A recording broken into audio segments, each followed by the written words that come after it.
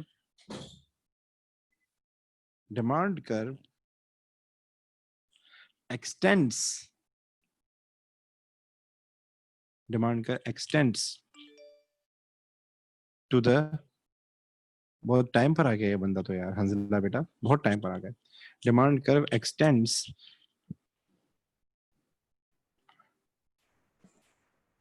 To the to the right, representing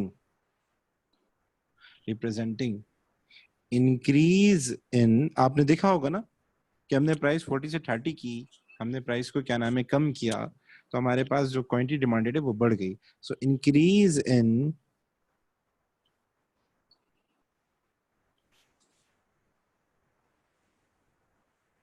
quantity demanded due to, अब मेरा सवाल है ये क्यों हुआ? जब प्राइस कम होती है लोग क्यों ज्यादा खरीदते हैं? जी बेटा, जब हमारे पास प्राइस कम होती है किसी भी चीज की तो लोग ज्यादा खरीदते हैं। इसकी मेन रीजन क्या है? वैसे रीजन तो बहुत सारे हो सकते हैं, लेकिन एक मेन वजह क्या है? अम्मार बेटा, राफिया बेटा, हंजला बेटा, ऐसा क्यों होता है? इनवर्सली प्रोपोर्शनल है। क्या क्या बताया राफिया बेटा, दोबारा बताएं। इनवर्सली प्रोपोर्शनल है एक दूसरे के। वो तो है, वो तो है कि हमारे पास प्राइस कम होगी डिमांड बढ़ेगी, तो मैं मानता हूँ। मैं वजह पूछ रहा हूँ, मैं इफेक्ट नहीं मांग रहा कि अगर हमारे पास प्राइस कम होगी तो डिमांड बढ़ेगी, मैं ये नहीं पूछ रहा। मैं बोल रहा हूँ क्यों बढ़ती है डिमांड? क्योंकि सर लोग ज्यादा लोग अफोर्ड कर पाते हैं उसको। ठीक है, मतलब इन शॉर्ट आप कह सकते हैं लोगों की परचेजिंग पावर बढ़ जाती है। लोगों की क्या बढ़ जाती है? Purchasing power. लाइक कल मैंने एग्जांपल दी थी कि हमारे पास एक बजट था, फॉर सपोज 1000 रुपए का बजट था, और या 500 का बजट था, और मैं आम की पेटी लेने जाता हूँ। तो 500 रुपए से मैं आम की कितनी पेटी ले सकता हूँ? अगर एक पेटी है ही 500 रुपए की, एक पेटी है ही 500 रुपए की, तो मैं 500 में सिर्फ एक ही पेटी ले सकता हूँ।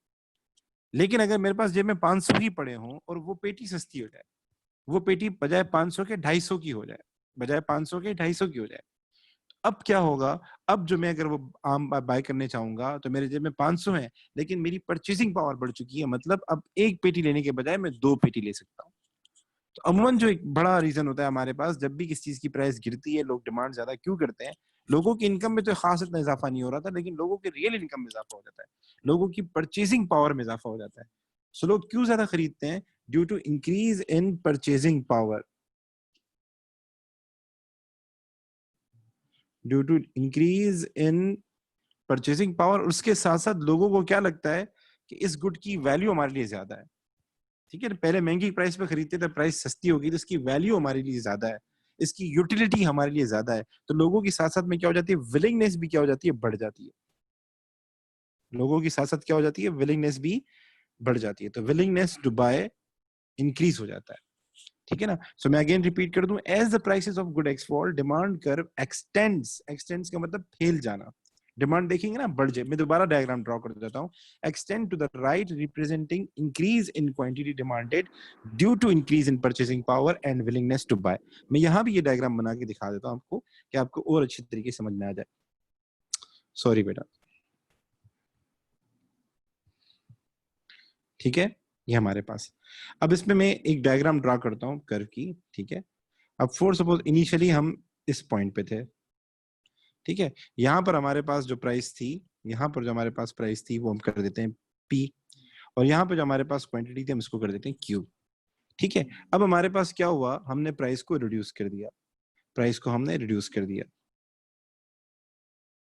ठीक है, प्राइस को हमने रिड्यूस कर दिया, तो दूसरी जो प्राइस आ गई वो P1 आ गई और क्वांटिटी आ गई Q1। तो आप इस डायग्राम के अंदर देख रहे होंगे बकायदा कि जब हमने प्राइस को किया रिड्यूस, प्राइस को क्या रिड्यूस, तो हमारे पास डिमांड क्या हो गई? डिमांड फैल गई। पहले हमारे पास डिमांड सिर्फ यहां तक थी, डिमांड सिर्फ यहां तक थी, यहां तक थी, यहां तक थी। अब डिमांड क्या हो गई? फैल गई, यहां भी आ गई, ये जगह भी फैल गई इसके अंदर। तो आप देखें डिमांड आपके पास क्या हो गई? इंक्रीज हो गई। और हम पहले इस पॉइंट पे थे, अब हम इस पॉइंट पे आ गए। ठीक है ना, हमारे पास पॉइंट क्या हो गया? चेंज हो गया। तो इसको हम मूवमेंट अलोंग द कर्व भी कहते हैं। ठीक है ना, ये जो हमारे पास प्राइस की वजह से क्वांटिटी डिमांड में जो चेंज आ रहा होता है, इसको हम मूवमेंट अलोंग द कर्व कह रहे होते हैं। ठीक है ना, और हमारे पास जब प्राइस कम हो और प्राइस कम होने की वजह से क्वांटिटी डिमांडेड बढ़ जाए, इसको हम क्या कहते हैं? एक्सटेंशन इन डिमांड भी कहते हैं। यहां तक मेरे साथ है? जी सर। यहाँ तक मेरे साथ हैं? अच्छा जी, इसका बिल्कुल अपोजिट कॉन्ट्रैक्शन होता है। ठीक है, इसका बिल्कुल अपोजिट कॉन्ट्रैक्शन होता है। तो कॉन्ट्रैक्शन फिर क्या होगा? डिमांड में कमी। जी जी बेटा, राफिया बेटा, आप क्या कहते हैं, कॉन्ट्रैक्शन में क्या होता होगा? डिमांड डिक्रीज हो जाएगी और प्राइस डिमांड बढ़ डिक्रीज जाएगी। होगी। और हाँ, तो हमें हमें हमें प्राइस को पहले रखना है। तो प्राइस को अगर हम बढ़ा दें, प्राइस को अगर हम बढ़ा दें, तो लोगों की परचेसिंग पावर में कमी हो जाती है, लोगों की विलिंगनेस में कमी हो जाती है। लोगों को लगता है ये चीज हमारे लिए कम वैल्यूएबल है, ये इतनी यूटिलिटी हमें नहीं प्रोवाइड करेगी, तो लोग क्या करते हैं, उसकी डिमांड कम करते हैं। सो ऐसे बिहेवियर को हम कहते हैं कॉन्ट्रैक्शन ऑफ डिमांड कहते हैं। तो ये भी मैं लिखवा लेता हूँ, ये भी आप लिख लें। ठीक है, तो मैं इसको रिपीट करूंगा, ये मैं एक मिनट बता दूं सारा। सो इसको भी हम लिख लेते हैं। ठीक है, कॉपी एंड देन पेस्ट। एक मिनट वेट कीजिएगा।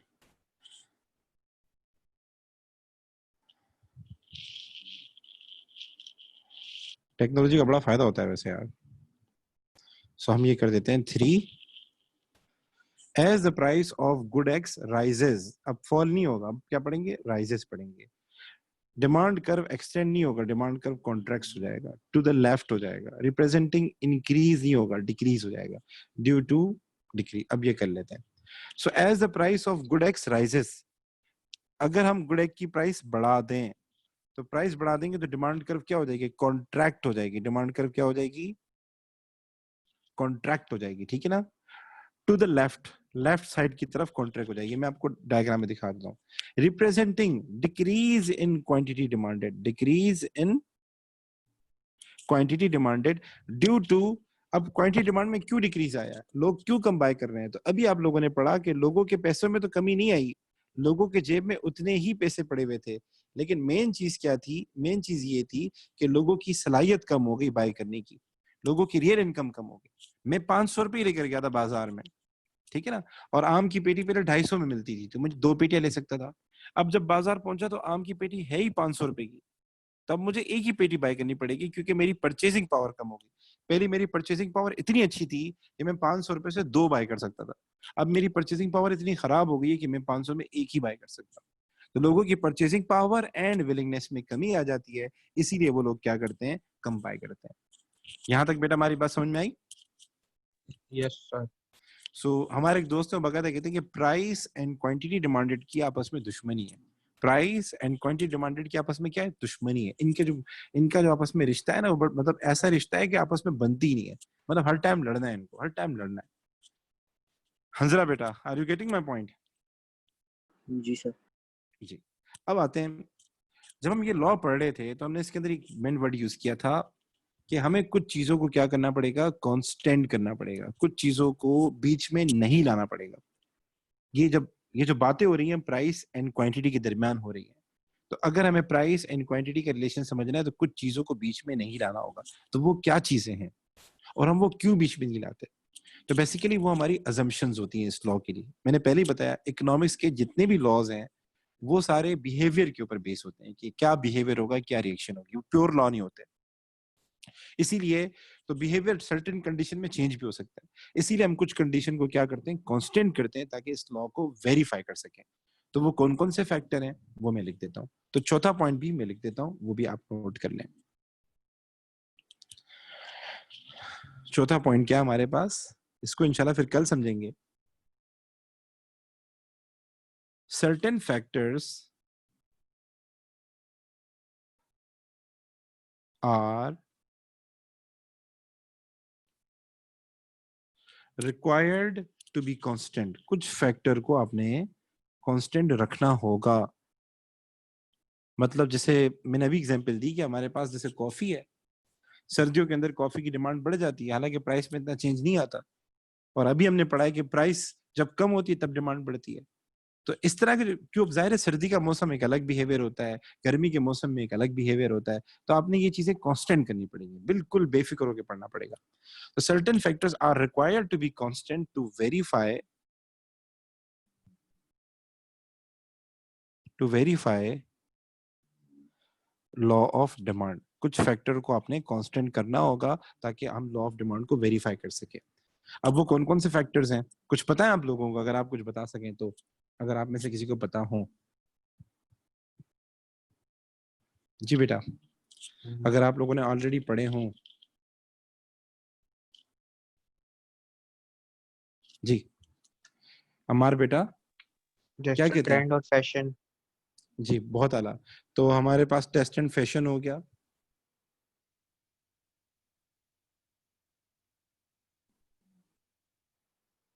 और उसके अलावा और ट्रेंड। कौन सा फैक्टर?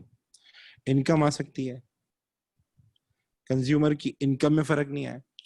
अब एक चीज की प्राइस भी महंगी हो गई, एक चीज की प्राइस डबल हो गई, और मेरी इनकम भी डबल हो गई। लाइक फॉर सपोज मैं हंजिला को लेके गया अपना कराची कि भाई आपको राइड दिलवाऊंगा, और मैंने 1000 रुपए का सोचा था कि इसको राइड 1000 रुपए तक की राइड दिलवाऊंगा। और वहां पे क्या हुआ, जब मैं गया करा तो राइड वहां पर कितने की थी? 500 की थी। तो मैं कितनी राइड दिलाऊंगा उसको? 2 राइड दिलाऊंगा, क्योंकि मेरे पास 1000 रुपए ही पड़े हुए हैं, तो मैं उसको 2 राइड दिलाऊंगा। अच्छा जी, अब नेक्स्ट सिनेरियो, दूसरी सिचुएशन। राइड हो गई 1000 रुपए की, ठीक है ना, पहले 500 की था, 1000 रुपए की होगी, लेकिन मेरी इनकम में भी इजाफा हो गया, मेरी लॉटरी भी खुल गई, तो मैंने सोचा इस बार मैं कराची तक के 2000 रुपए लेके जाता हूँ। तो अब क्या होगा? अब हालांकि प्राइस बढ़ गई है, लेकिन फिर भी मैं क्या करूंगा? 2 जाके लूंगा, क्योंकि मेरी इनकम में भी इजाफा हो गया। तो इसीलिए अगर लॉ ऑफ डिमांड को अपने अप्लाई करना हो और अपने सही मानों में प्राइस एंड क्वांटिटी का रिलेशनशिप देखना हो कि वाकई ऐसा होता है कि प्राइस बढ़ने पे डिमांड कम होती है या नहीं होती, तो इसके लिए आपने अदर फैक्टर को क्या करना पड़ेगा? कांस्टेंट करना पड़ेगा, ठीक है। अच्छा जी, सो इसीलिए हम इनकम को कांस्टेंट करते हैं। उसके अलावा और क्या आ सकता है? उसके अलावा हमारे पास आ सकता है प्राइस ऑफ रिलेटेड गुड्स। हमारे पास 2 तरह की गुड्स होती हैं, एक को हम कहते हैं सब्स्टिट्यूट्स, और एक को हम कहते हैं कॉम्प्लीमेंट्री। इस पे इंशाल्लाह कल बात करूंगा कि सब्स्टिट्यूट्स गुड्स क्या होती हैं, कॉम्प्लीमेंट्री गुड्स क्या होती है, कल इंशाल्लाह इस पे बात करेंगे। उसके अलावा सर क्या आ सकता है? उसके अलावा पॉपुलेशन आ सकती है हमारे पास, कि किसी इलाके में पॉपुलेशन बढ़ जाए, ठीक है ना। और क्या आ सकता है? और हमारे पास इसके अलावा फ्यूचर एक्सपेक्टेशन भी आ सकती है, कि लोग फ्यूचर के बारे में क्या प्रेडिक्ट करते हैं।